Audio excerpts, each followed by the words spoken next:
Okay, guys, this is News Listener by Angelo, and today is May 26, 2025. Okay, isang araw na naman ng issue about politika at uh, social issue sa bansa.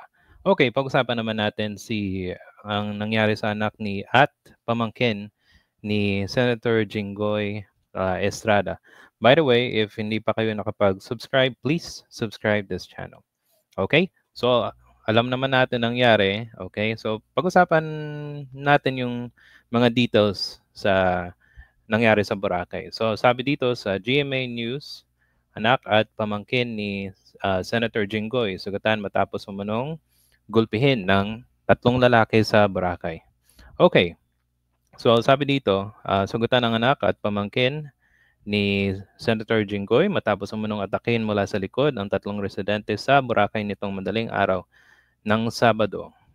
Sa ulat ni Mav, sabi, sinabi ang bantay sa inilabas na pahayag ni Estrada, nagbabakasyon daw at pauwi na galing sa bar ang kanyang anak na si Julian Ejercito at pamangking na si Jeffer Lee Vitug nang mangyari ang atake. So, inatake sila sa likod, right? Okay. Isa umano sa mga suspect nagsabi sa kaniyang pamangkin na masyado kang maangas. Okay, well, hindi naman natin alam kung anong talagang nangyari doon sa bar o saan sila galing, di ba? Tapos, ayon kay Estrada, walang kumpretasyon sa mga biktima at suspect na nangyari sa loob ng bar.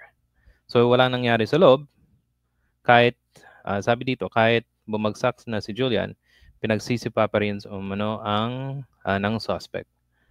Nagtungo si Estrada sa Boracay nitong Sabado. Actually, okay, syempre anak niya naman niya. So, kung meron kang pera, syempre pupunta ka na lang doon, di ba? So, anyway, may mga tao nagsasabi na deserve daw. Well, we don't know exactly anong side ng story, di ba? Di ba? So, mahirap humusga, okay? Kung ano man yung siguro we don't know kung nagkakainitan ba or meron bang maingay ba yung kabila or um, or maybe kilala ng mga suspect yung anak niya at saka yung pamangkin, 'di ba? Okay. So anyway, ang importante dito is syempre kung merong kasalanan, syempre dapat may managot, 'di ba?